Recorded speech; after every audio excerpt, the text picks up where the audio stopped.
Okay, well, that's 7:01. So good evening, everyone, and welcome to this evening's Guild webinar, which is going to provide some insights into wages and employment trends. When we consider the wages are usually one of the two biggest costs in running a business, it is important to take time out to make sure that you are across current employment shifts and remuneration trends, pretty much to help you optimize your workforce management practices. My name's Daniel Oyston. I'm going to be your host this evening, and some of you may recognise my voice as the host of the Guild Dispensary podcast. If you aren't a regular listener, then please jump on, because there are lots of great guests and topics sharing all sorts of things to help your pharmacy business. But tonight, as we know, we have a webinar, and so I'm going to try and move fairly quickly and get into it, because there's not a lot of spare time in the agenda with 1 hour, and we need to obviously get to our presenters quickly, because that's why you're all here tonight. We would love for you to be involved in the session and participate. That's definitely how you're going to get the most out of it. So please post any question you have just into the chat off to the side at any time.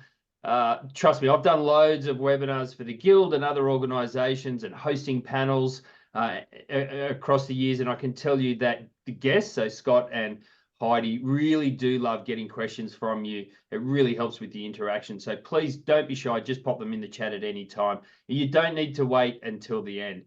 However, as I mentioned, we are on a tight time frame. We need to be respectful of people's time. So if you do have a question and we can't get to it, I promise I will get it to the presenters for you via email, and then they can interact with you on the email and help you out from there.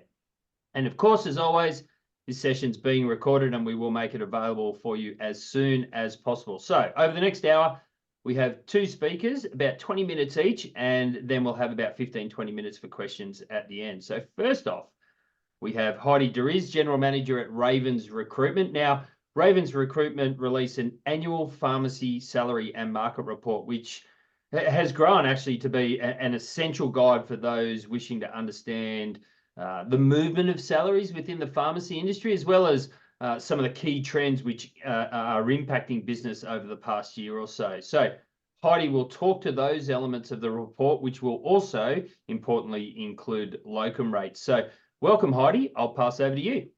Thank you. Okay, I'm just going to share my screen now. So I'll just be, actually, I just need to, it's saying it's disabled. So someone could allow me to share the screen,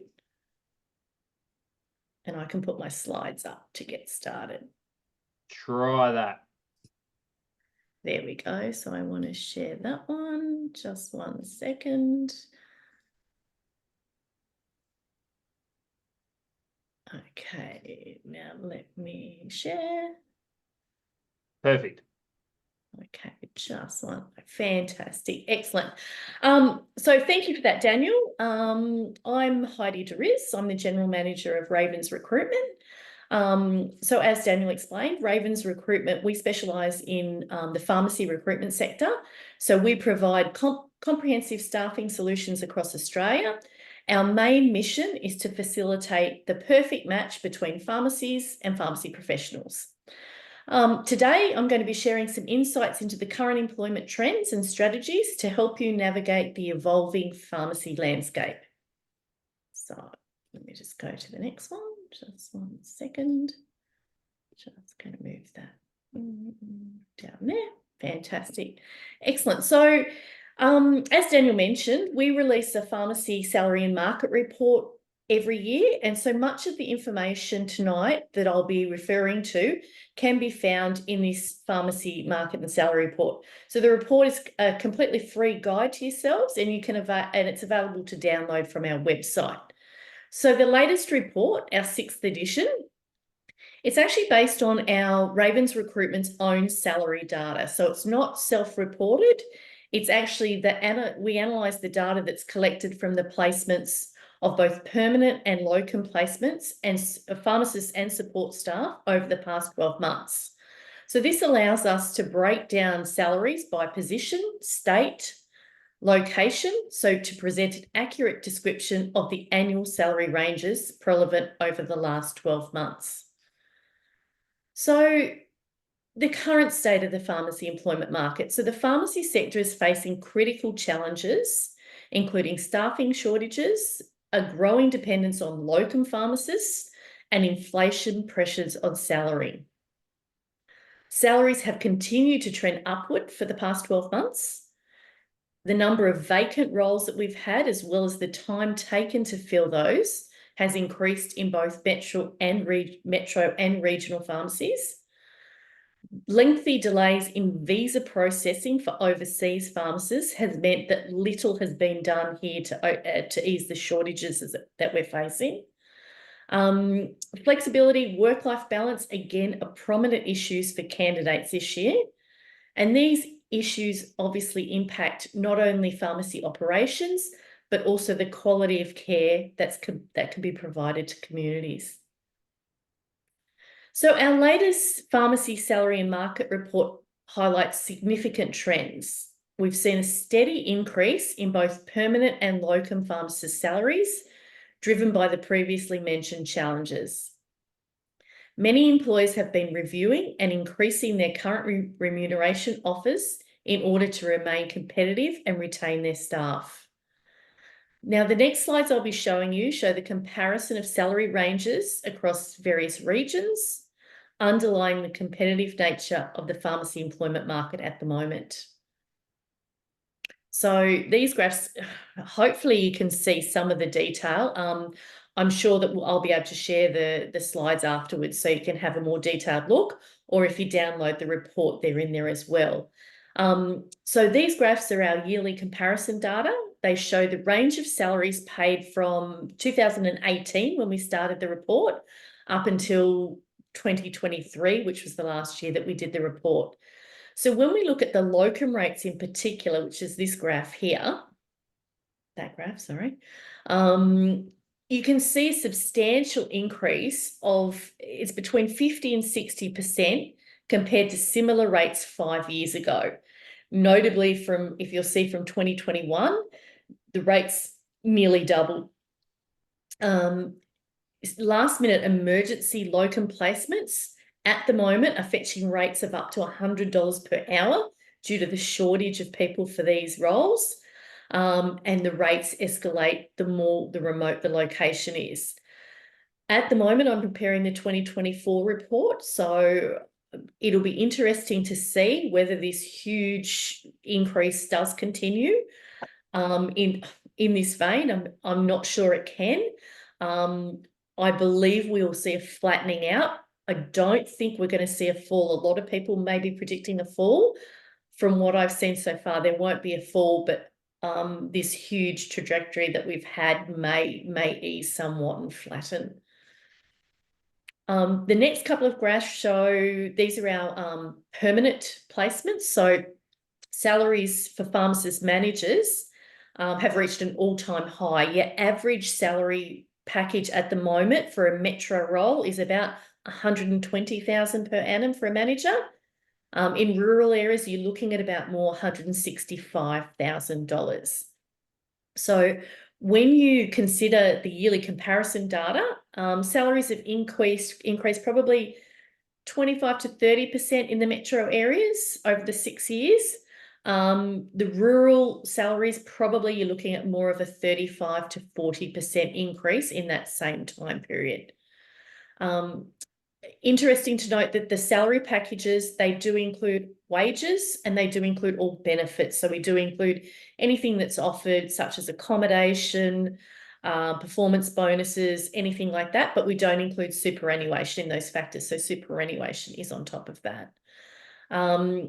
Rural Queensland, Northern Territory and Western Australia offer slightly higher packages, but when you break it down, it's not overly significant overall. In terms of intern pharmacists, they're one of the few categories we see that traditionally interns are still paid according to the Pharmacy Industry Award, which we don't see in any other sector, including support staff. So we work with retail managers and dispensary technicians as well, and you don't see that in those areas either. Okay, so just moving on to rural pharmacies. So rural pharmacies play a crucial role in delivering healthcare to remote communities. One of the primary challenges in the pharmacy industry today is the shortage of skilled professionals willing to relocate to rural communities for work. Potential concerns such as feeling isolated or lack of understanding about the benefits of rural pharmacy positions can contribute to the hesitation among professionals willing to apply for these roles. There are various forms of support to assist rural pharmacies in helping them obtain staff. One of these in particular is the 7 CPA Emergency Locum Service. So this is a program that us at Ravens, we facilitate that. And what that is, it's for pharmacies in locations from MM3 to 7. If they have an emergency situation and they are unable to attend the pharmacy to open, we will place a locum for them in that pharmacy within 24 hours up to 7 days and fund the cost of that travel for the locum. So that's just one of the services that's available if you're in one of those rural areas and struggling, if you're in a situation and you can't open the pharmacy, that's there for you to utilise. In terms of flexibility in recruitment, so the shift towards part-time work and flexible hours is reshaping the pharmacy environment. We're finding that more pharmacists than ever are seeking part-time work rather than the traditional 40 to 50 hours of work that you used to see in the past. Embracing flexibility not only aids in attracting talent, but also significantly improves job satisfaction and retention rates. Pharmacies willing to offer such arrangements are finding it much easier to fill these vacancies. In 2023, we're finding overwork and burnout still remain persistent challenges for many pharmacists. Therefore, it's more important than ever to have arrangements in place for your pharmacy to secure a locum when needed. One, to cover leave, obviously, but also to cover those busier periods, such as holiday times when you have increased customers and your current pharmacists, you don't want to have them too overworked. You need the support so you can, free their time up as well. Okay, so the opportunity of students, professional experience placements and interns. So there's a valuable opportunity in nurturing early career pharmacists through student placements, professional experience placements, and intern programs. This approach allows pharmacies to assess and build relationships with future pharmacists, laying the groundwork for successful long-term employment. The Pharmacy Careers Summit, which this year will be held on the 5th of July 2024. This was developed by Ravens Recruitment. The Pharmacy Guild is a platinum sponsor of the event. It's an online event and it's basically a virtual careers event. So we're going to attract students from all over Australia, pharmacy students from all over Australia, as well as high school students. And this will allow employers can register as well. And there'll be opportunities for employers to engage directly with students and interns and discuss career opportunities for them. So really valuable for employers to pop on there and have a look and see what the students are looking for and get some ideas of what opportunities are out there. Okay, so some strategies for pharmacy owners and managers. Staying competitive in the current market requires more than just competitive salaries. Pharmacy owners and managers should consider a comprehensive range of benefits and a strategic approach to recruitment. So this can include training opportunities, career progression pathways, and a positive workplace culture. So when we're looking at pharmacy employment trends, we're observing a trend these days to have higher full-time equivalent pharmacist ratios per pharmacy. And this is mainly driven by an expanded scope of practice and the availability of broader professional services. We're expecting that to continue to increase with the extended scope of practice being rolled out. So we're expecting that pharmacists will require more full-time permanent staff. And obviously, assessing these trends proactively is key to ensuring pharmacies remain well-staffed and capable of meeting community needs at that time. Okay, so the future landscape. Now, so what does the future hold? So upcoming changes with the HCPA have the potential to significantly impact pharmacy operations and employment. It is crucial for pharmacy owners to engage in advocacy and maintain open dialogue with new and existing employees to navigate these changes effectively and sustainably. So what are employees actually looking for at the end of the day? So adequate salary and compensations. But obviously, after 2 years of higher than normal salary increases, we're finding that many candidates are still expecting their salaries to continue to rise. This could potentially lead to unrealistic salary requests and expectations in the minds of employers. So it'll be interesting over the next 12 months how that plays out as to whether pharmacists still expect these salaries to keep rising and whether employers could keep up with that and what happens there. As mentioned, there are also employees are looking for work-life balance. So offer flexibility around out-of-work obligations, and employees who prioritise this will find it easier to attract talented individuals. Career development, with the competition for top talent remaining very tight, we're finding more and more employees have been considering candidates based on their potential rather than looking for that candidate first up that might have all those skills that they're looking for. So they're looking at someone based on their potential, and then they're investing in internal training and professional development to get that person where they need to be. Lastly, of course, you need to ensure that you implement a streamlined onboarding process.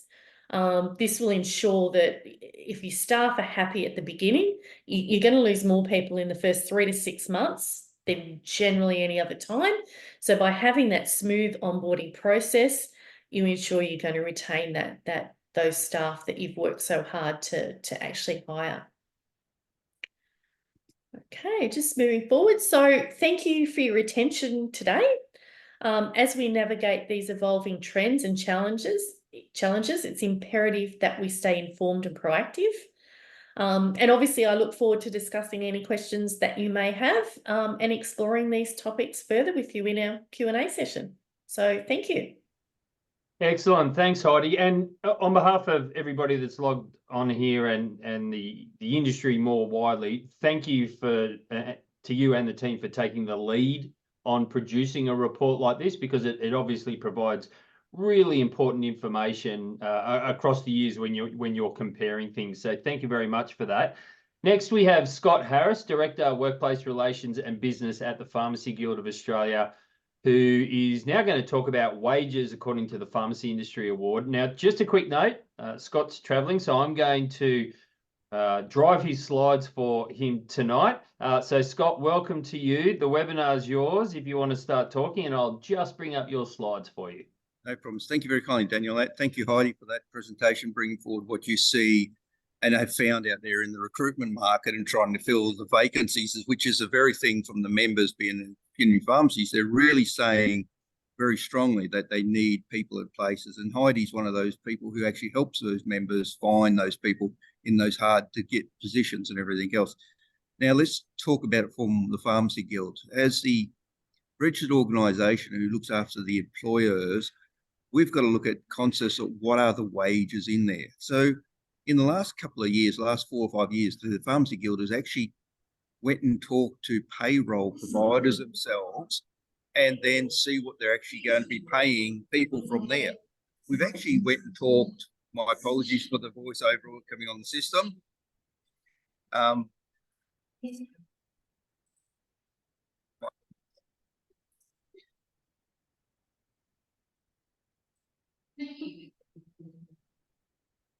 Sorry, get back on that one. My apologies again on that one to everybody. So what the Pharmacy Guild done is that we brought forward, and what we put together was a workforce capability study. And it's a project that we've been looking at for the last 3 to 4 years. This activity, what we're talking about here tonight, is on the part we're looking at what is the actual remuneration that's paid to most people in the industry based on the data we checked from. So again, next one on that side. Daniel, please. So The let's next one, you want me to go to Yes. the next one? Yes, thank you. I'll just keep going through there. What we're looking at the slides within this area here. Sorry, go back one, please.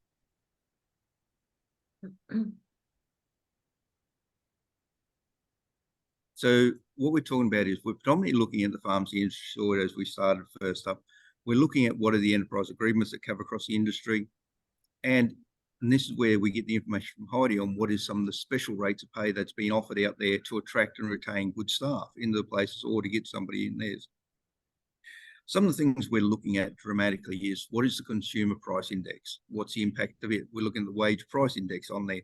Look at the minimum wages set by the Fair Work Commission within the award itself. And one that really pays, and Heidi brought that up too at the same time, she's saying there's location of where a person's wanted to work is a big point. And it actually really affects what type of wages are being paid to a person to attract and retain them in the workplace. Now, the data we're going to be talking about here in a sec is based on the 2023 data. So financial year 2023 to 2024 is what we got the data from. We get it off the payroll providers, completely de-identified in September each year. So therefore, the minimum wage decision's been applied to it. Any other normal increases that happens within a business during that period of time is applied to those hourly rates too. So we get to see it. Next one, Daniel, thank you.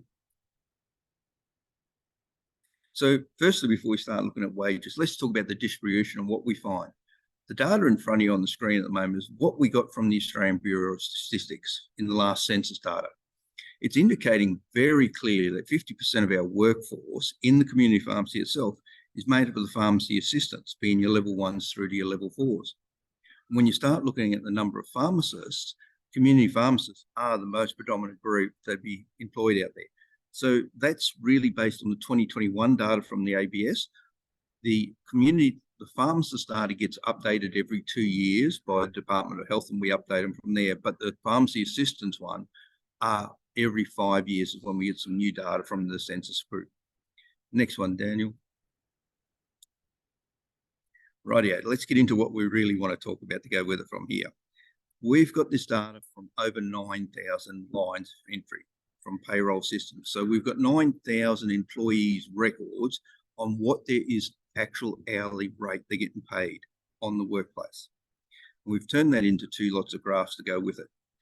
First part is we've got the blue columns, which talk about the average OTE, be ordinary times earning, is what we've used on those ones. And the yellow line is indicating what is the award, being the pharmacy industry award at that particular moment, being after the 1st of July 2023, what was being paid to them from there. So as you can see, even Heidi agreed to this when she was putting forward there, the pharmacists are usually paid in above the award, because remember, the award is the minimum safety net. It's what an employer cannot pay below. That is the minimum wages that have to be paid. Now, I do note when we look at the pharmacy assistant, the yellow line is above the blue graph or the blue bar. There is a very good reason for that one, because do remember pharmacy assistants level 1s are usually our juniors, and based on a junior, they can be paid a junior rate of pay, which is a percentage of the adult wage. That's why they're in there. Please note, 50% of the pharmacy assistants are in the level 1 area. That's where they're employed most of the time. So as you look at the percentages going across this is the average OTE. There are higher and lower ones, but on average, you can note everybody, most of the employment classifications for pharmacists are being paid at least $10 or more per hour above what is the minimum safety net. While onto the pharmacy assistants, it ranges from a couple of dollars above to on to where, as you said, in the pharmacy assistant level 3 one or level 4s, they have got a bonus up because of the skill sets and how rarity and what they put forward from them. Next one, Daniel, thank you. Right, now let's talk about location. This always gets people going on locations and everything else. Now, we've done it using the triple M's, being on the regionals, being through from your metro, being your triple M1s through to your triple M7s, and that's leading from the left of the screen to the right of the screen. And it's going to confirm what Heidi just said just a moment ago. Metro pharmacists are paid less than usually the people who are working in the regional rural areas to go with it.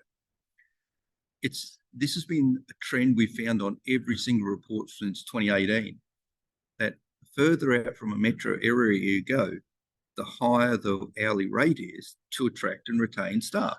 So think about it. If you're willing to look at taking your career on a different path, do you really want to stay in metro area, or do you want to move out to the regional rural areas? From a pharmacy guild point of view, we would like people to move outside the metro, go your regionals, rural and remote areas, because that's where the shortfall is. And at the same time, as you move out there, you may expand what type of your practice you're doing on your skill sets, and that's including the pharmacists and the pharmacy assistants. So if we look at these rates here, we've only been looking at the pharmacist. We haven't moved into the pharmacy assistant because the data becomes too granular and you can actually start to identify people. And that's what you're not to bring up when you're doing anything with data, is not being able to identify anybody when you put it up to be viewed at. So if we're looking at the graph going all the way across, there was that slight anomaly at the end of it because there's more owners working in the M7 area than employees. So they were paying themselves less to stay out there on it. But the other note here, as Heidi mentioned before, is it's becoming more and more evident that the community pharmacy industry is changing towards a flexible working arrangement area with a highly feminized industry. Now, nothing wrong with that, but it means you as a part have to think about different practices, different remuneration tactics, different rostering arrangements, and how do you keep people engaged with you. So if we've looked at this one here, not a problem in the world. So let's jump to the next one on that, Daniel. Right, now this brings in Heidi's information to come in here, and this is a good one to go with it. We pulled up the internet, we found as many sites as we could who were recruiting for pharmacists or pharmacy assistants to go with it from there. We combined all the pharmacy assistants into an average for all the employment classifications from there. But we left the pharmacists out because we could actually identify their employment classifications. So if we look at the graph overall to go with it, same type of thing, you've got a bandwidth, and that's where it runs from a low right through to high. Now, the average in the all pharmacists, that's combining all employment classifications, is the first one on there. Then we move into the other parts to go with that. One thing to be noting in this particular thing is we did put in the payroll data average, and we put the award overlay on top of it just to give us a look at what's the intent behind it. So the real one you're looking at, or we would like to draw your attention to, is the blue bar. That is the payroll survey data based on the average of what they work in a week and what was paid for the hourly rates based on the actual data in the payroll systems. It's still up there. It's better than some of the bandwidths, but it seems on average in the middle between the low and the high band. Now, I will say on the part as an employer, you've got to pay what you need to pay to attract and retain the staff. And you've got to be very clear on what skill sets you want in your workplace. That's what you're chasing. That's what's to help you run your business and deliver your primary healthcare to the community to go with it from there. So that's that one there. And as is noted in the column on the right-hand side on the source area, it's indicating all the different spots we got the information from. And the other part is the Pharmacy Guild's been now, we've got a set of data that we've been collecting for almost a decade, just over a decade, on the trends itself, showing what's the award changes, what we found in the wage increases to go with. And it's a steady trend upwards for, on average, over the last decade for the minimum safety net only. I'm not talking about not what we're paying for market rates and everything else, but just under the award system itself. It's been on average, the wages within the pharmacy industry would have increased on 3% per year. It's 2.715, I think it was, but 3% is a nice rounding figure on each year at the middle of the year. So it's an expectation, and that's where Heidi made the part, is it's an expectation that employees will want a pay rise and each July after the minimum wage decision. So you've got to think about it. And can you afford it? Do you need to afford it to attract or retain the staff you've currently got in the workplace? Let's see. Now, one I always get hit with is the discount modelers on those type areas, or in particular, they seem to pay less than what I have to pay.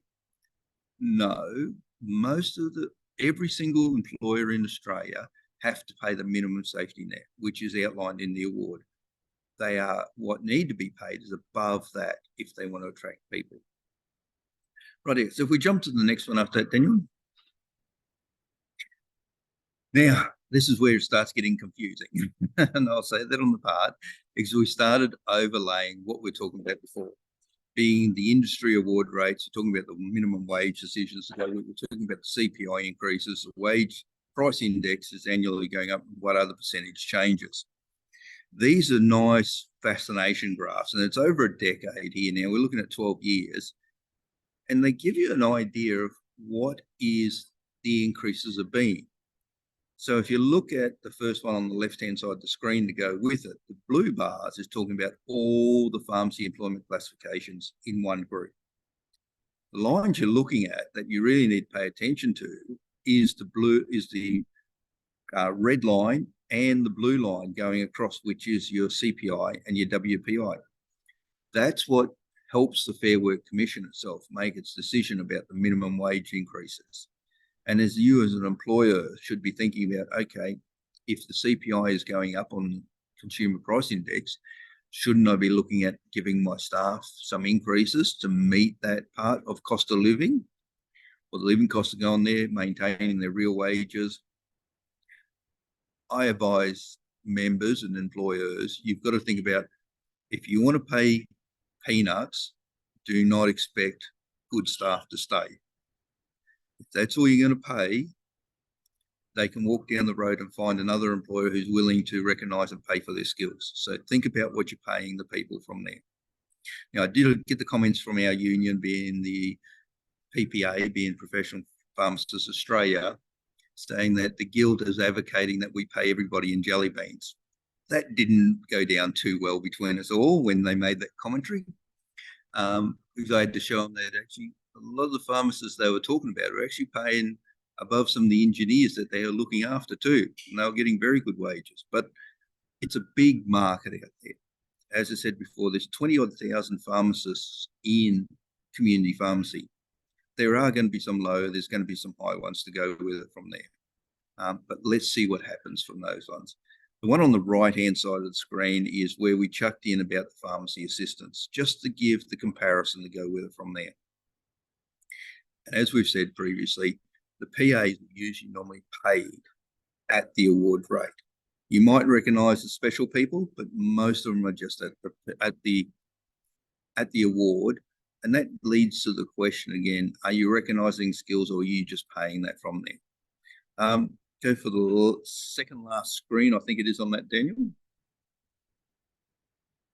No, it was the last one. There was another presentation I was talking about to go with it. So that's the part of data, and this report is available to members. It's behind in the member log-on area. There's two reports in there. There is the annual REM survey, and the results for each financial year talks about it from there, and the REMS Trends Survey, which is an updating of saying what we find out there to give you an idea of what's going on. I just need to put it forward, Daniel, on this side, on that part is, from the registered organisation, we can't advise members on what to pay other than the award is the minimum safety net and you can't pay less than that. We advise the members and the employers that they need to pay at least that or more to attract and retain the staff. So I've got to put that. Heidi's the one who can advise on what she's seeing as the market rates out there, and our reports can say what's happening, but we can't provide advice and direction on that one. Thank you for that one, everybody. Now there should be some interesting questions, and I'll leave some of them on the market rate. We'll go straight to Heidi on those sides. I can talk about the minimum safety net, but not the other side. There are some very interesting questions, so I've been taking notes and keeping an eye on it here. First one asks, why are employers reluctant to offer employer sponsorship for overseas pharmacists? This person has 7+ years experience in community pharmacy, KAPS qualified with proficient English, and is willing to relocate to a regional area. A retail pharmacist is not getting an invitation for skilled migration for over a year now. What are your thoughts?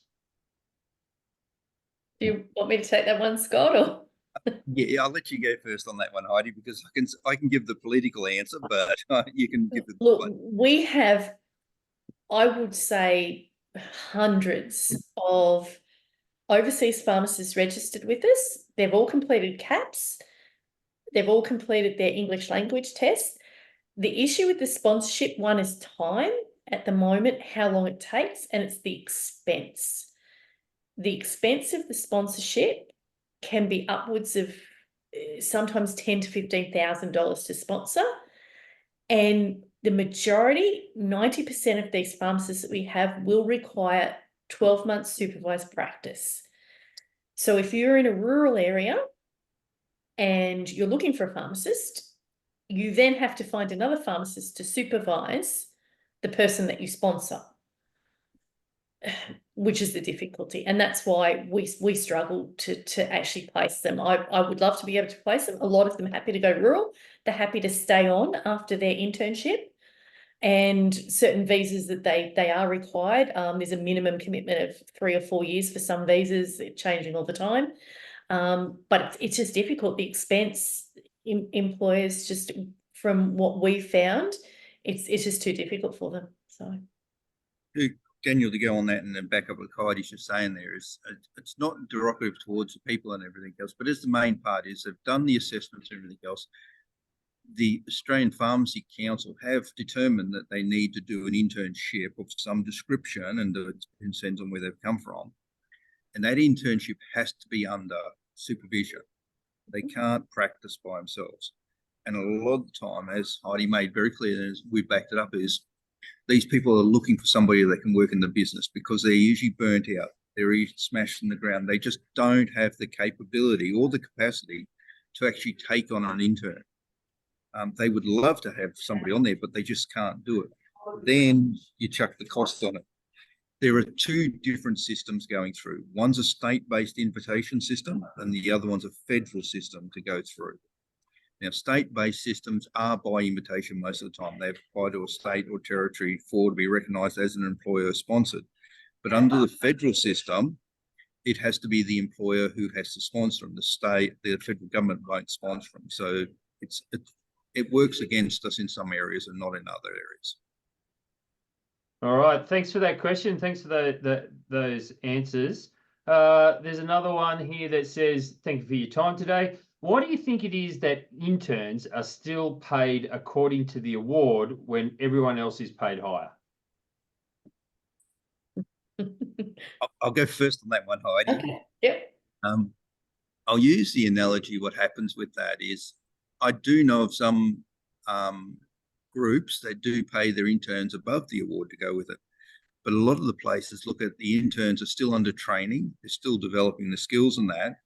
So at that particular time, they're just paying what they need to pay. I know some of the interns that I've been working with employers are being paid almost as much as pharmacists because their skill sets and their capability is up that level. They still got to be supervised, but they can do work. It has to be under supervision. So some are still paid at the award rate, but there are a percentage of them, they are getting more and more at higher rates to go with it. I would agree with that 100%. A lot of employers just see them as, required. They're sort of just requiring all that training, so we'll just pay them at that rate. The two exceptions are definitely rural areas. We find sometimes to attract them, employers will need to offer that little bit more than award. And obviously, if you're dealing with an overseas pharmacist, it still is requiring that internship. I had a candidate I interviewed yesterday. She had 10 years experience in the country she was from, had come here, secured an internship, and was paid at nearly the same rate as a pharmacist because she had 10 years experience in working as a pharmacist. Obviously still required the supervision, but with her experience and her skill set and the way she was able to communicate with patients, she got that higher rate. Yeah, it's an important point to make because at any level, but particularly at an intern level, the more value you can add to a business on whatever front that is, the more likely you are to be rewarded above and beyond. Heidi, is there any element of, how do I phrase this, loyalty or long-term investment? So does a pharmacy owner think, okay, I've got an intern, I'll pay them basically what I have to pay them, but we'll wait and see if they hang around, they're committed, whether they're any good before we really do make them part of the business and try and keep them long term? Generally, you would see that once they finish their internship. That's Not what I mean. the That's what I internship. mean. So yeah. So Yeah. once they've finished their internship, if they value them and they think they're going to be a good asset, they would pay them a Yeah. higher rate generally than perhaps what they would offer someone new into the business for someone newly registered. So yes, yeah, that is a factor too. I'll stay with you, Heidi, because we've answered those couple of questions from the attendees. I've written a couple down here myself. We've seen lots of figures and graphs and data and all that sort of stuff. When you're talking to pharmacy owners and managers, how is what you've spoken about tonight, all that data and things that you're capturing in the report, how are they flowing through to owners and managers' sentiment? What sorts of things are they telling you on the employment front outside of the numbers? Do you mean in terms of what they're needing to pay, or just general sentiment, whether it's, certain areas are harder, I need to pay more, it's hard to find people. I mean, I know the last one's pretty much accepted. yeah. It generally, obviously, anywhere, and we've discussed this, rural, they struggle. But again, I think a lot of them, they just say, it's often, oh, I've heard so-and-so's paying, the pharmacy down the road, they're suddenly paying this. Do I need to pay that? Is that what I need to do? You need to be competitive. It's not all about salary, I always say. It's also about the work environment. That plays a good factor in terms of who you're going to secure long term. So to attract someone, if you're trying to attract someone to a rural area, so someone's relocating from Sydney, Brisbane, Melbourne, they're looking at a rural opportunity. The first thing they see is, yes, they see the salary. They're going to see what other benefits. Accommodation. Accommodation's a big one at the moment. A lot are offering accommodation, and we advise employers, especially with the difficulty in finding accommodation at the moment with the crisis we're having, if you can offer accommodation, you need to, because others are, and they'll attract them first. But then it comes down to more factors. Work hours. People, if you're offering sort of 50 plus hours, people don't want to be doing that. Even though they're relocating, they're looking for, that higher salary package, they still don't want to be burnt out. So it comes into work hours and what else is on offer, I guess. Okay. In terms of, what's available. Yeah, there's a couple of things I want to pick up on there in a second, including a question that's just come in that's linked to something that you just said. But Scott, if you'd like to add some comments. Yeah, Daniel, on that side, I'm just going to support too, it's since COVID's come through, there's a lot of people are looking at what is their work-life balance too. They're looking at what is their priority. And a lot of people are starting to make the decisions that work that 50, 60-hour week and that on what used to be the norm is no longer the norm anymore. They only want to do maybe a 30-hour. They might only do a 38-hour week, but over a compressed period of time too, only 4 days of a week, not over a 5 or 6 or 7 days of a week. So you as an employer need to really think about who are you attracting and what are you offering. The salary's nice all the time, but it is the working conditions is where you will sell yourself and get that person coming to you. Yeah, okay. Great answer. So there's a couple more questions that come in. I'm going to try and stitch together a couple of things here. So, Heidi, you spoke about pharmacists working 50 hours or more. There's a question here that says, when pharmacists are paid over the award, are we seeing a higher amount being paid if the pharmacist works overtime, or paying them the same amount for their overtime? Generally, it would be part of a salary package. If we're talking a permanent role, not locum, it's part of the salary package. So what you negotiate would be for the hours you're expected to work each week. So if you negotiate a salary package for, say, the pharmacy's open 42 hours, you're expected to work those 42 hours, that's what you negotiate the salary package on. The difference is very few people now would pay like an hourly rate per hour. We used to see that a lot more. I was seeing that 10 years ago. You know, you're paid for so many hours, and then if you start to work overtime, you get, you know, time and a half for this and double time for that. I'm seeing less of that. It's more of the overall salary package, but people do negotiate that at the beginning. So if I quote a salary package of 160,000, the first thing a candidate will say to me, how many hours per week? What's it include? How's it broken down? So, yeah. Okay, so I'm going to stitch together a question I've written here and then a question that's come in as well. You spoke before about things pharmacists can do to attract and retain staff. Looking at those three things that you had on your slide, they occur to me that they're all things that happen inside the four walls of the pharmacy, culture, those sorts of things. I'll ask the question and then stitch the one that's come in from an attendee. I'm curious about where there's things owners and managers can do outside of what's happening in the pharmacy, so outside the four walls of the pharmacy to attract staff. The question that's come in from an attendee says, I'm having a real issue with staff retention. I pay what I'm able to and pay for training, but it seems they still think certain big discount chemists are better. Often, I'm the one offering the better deal. I just don't understand it. Please advise. I'll go on the part. The first part of that, Daniel, will be is how have they sold what they're offering? Yeah.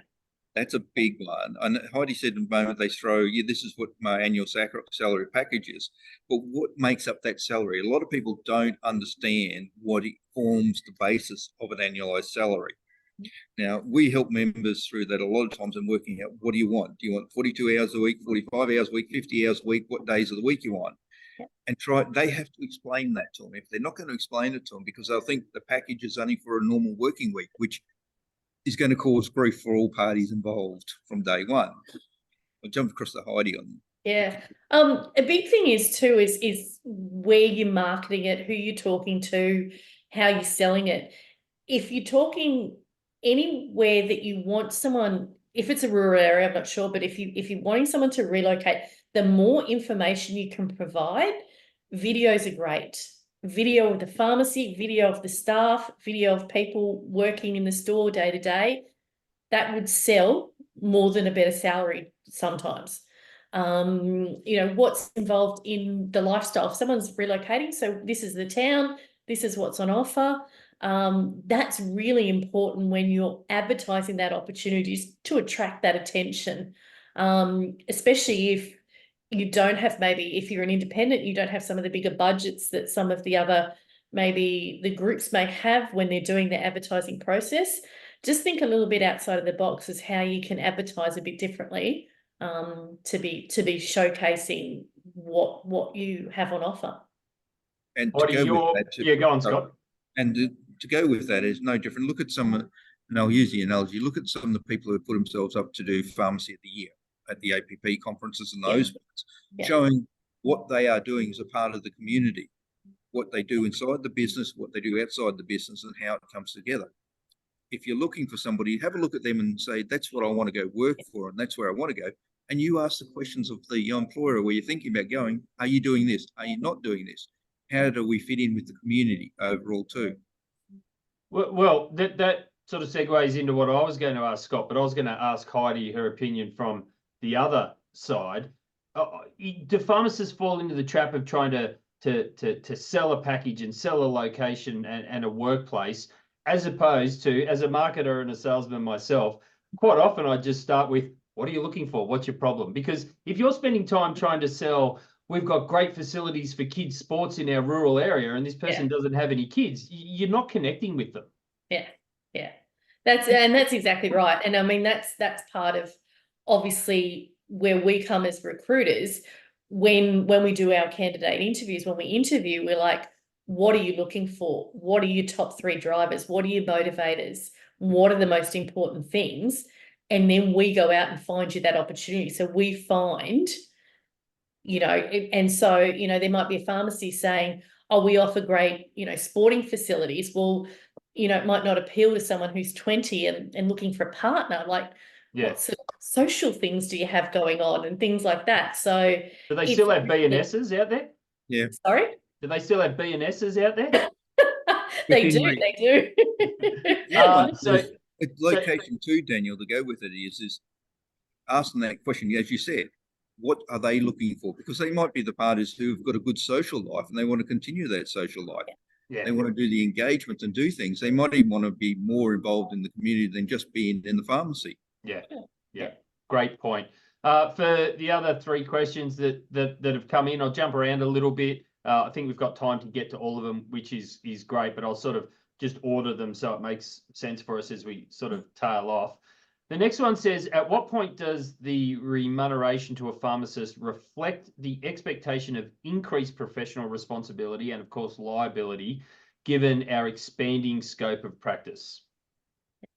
So we're starting to see that more. When I first started 22 years ago, I think I was here, I was always surprised. I'd worked in recruitment in different industry, and I was always surprised that a pharmacist who come in with 1 year's experience versus someone with 20 years seemed to be paid a very similar rate, which was different to any other industry I've worked in. It seemed to be, okay, you're a pharmacist, you do A, B, and C, doesn't matter whether you've been doing it for 1 year or 20 years, and that's what you'll be paid. With the extended scope of practice, we're starting to see that remuneration be higher for those extra skill sets. So people are saying, okay, I need someone to do extra, I need them to do this, this, and this, and I will pay more for that. And when we're having candidates interview with us, we're letting them know that. So if you go and train in A, B, and C, you can expect a higher level of salary than you would in somewhere where you're doing perhaps, not that increased scope of service. So definitely, I think, and that's something that's trending that way, and we're definitely going to see more of, as we go forward. So, Scott, I think the next one probably starts with an answer from you. Is the Guild trying to place pressure to allow a return to reciprocal registration with the UK now that it is outside the EU? It would allow for shorter internships. I'd have to take that one notice because that's a policy type decision to go with it. And I'm not 100% across it to give the right answer here at this particular moment. Yeah, no problem. And I'll drop it says anonymous attendee, the person that asked that question. I'll drop the email nationalwr@guild.org.au underneath this answer in a sec after I ask the next question. So next one is for Heidi. Heidi, you mentioned you think salaries would plateau.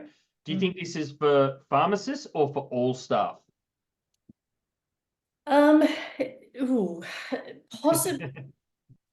Generally, I think for locum it will plateau. I don't know if it'll plateau so much for permanent. And just being that the huge increases we've seen in locum, as I said, from 2021, we saw like a doubling of the rate. So I think that's definitely going to plateau. I can't see that increasing. But in terms of permanent salaries, I think they will still increase. Perhaps not at the levels we've seen. Possibly support staff, I think they're going to keep increasing. We've seen retail managers. We do quite a bit of work with retail managers, and I've seen quite a few lately on some excellent salary packages. In fact, a couple have sort of been on what like a newly registered pharmacist would be on.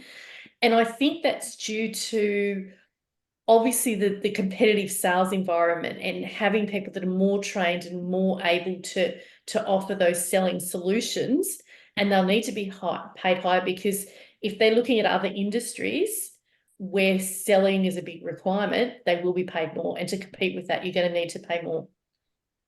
Very good. Well, there's no more questions from the attendees, so I've got one last question that I think probably ties it up, hopefully well. I'll start with Scott and then I'll throw to you, Heidi. Scott, you mentioned that you have to pay what you need to pay to attract and retain staff, and it's that old saying that something is only worth what somebody else is willing to pay for it. It's true with staff as well as it is with physical items. You could argue that if that is the case, that what the data actually says is totally irrelevant, right? If we, just for the sake of the question, we accept that that's true, how should people be using this data wisely? Because people could come and look it up, look at all these graphs and numbers and not really be able to make sense of it, but knowing that they need to pay what somebody is worth, but not really knowing how to use and integrate the data into what they're trying to do. What's your advice for them? I'll go the first part here is, as we said before, the award is the minimum safety net. If you can get somebody to work for the minimum safety net, go for your heart's content. I'm not going to argue against you, but there are so many vacancies out there within the industry at the moment. Why are you putting yourself at that level? So the data we find there is saying this is what we're finding as what people have to pay to attract people and retain them. If you believe you're more than that, that's a discussion to have with the employer about what can be affordable and what's not affordable to go for it. What is the skill sets I bring to the business? What's the value I add to the business to go with it from there? The figures we put forward, we've said this minimum safety net. The other one is saying an average OTE is to give you an idea. If you're not offering something around those type of wages, you're not going to get any candidates. Nobody's going to apply for your job, and I'll be very honest on that one. If I've seen some of those wages they talk about, I would be strongly advising, thinking about, do you really want to work for that person? Unless you want to because it's a personal goal or drive, you want to work there, and it's something they've got that you want. The market's your place to think about what's going on. Your thoughts, Heidi? Yeah, you need to get good people, you need to pay. But obviously you need to take into consideration, and a big consideration, I think people need to think about what they're currently paying their staff as well. We've dealt with employers and they've sort of said, well, I can't offer, you telling me I need to offer this to attract staff. I'm currently paying my staff $10 less per hour. I can't put someone on at that. And my comment is, if you're paying your staff $10 per hour, they're probably registered with me and looking elsewhere. So you need to actually look at your current staff first, I think, decide what you can offer them. And then obviously when you're advertising for anyone new, you need to be offering a similar sort of level. You can't be offering less because they will see the advertising, they will find out, and then they're likely to leave.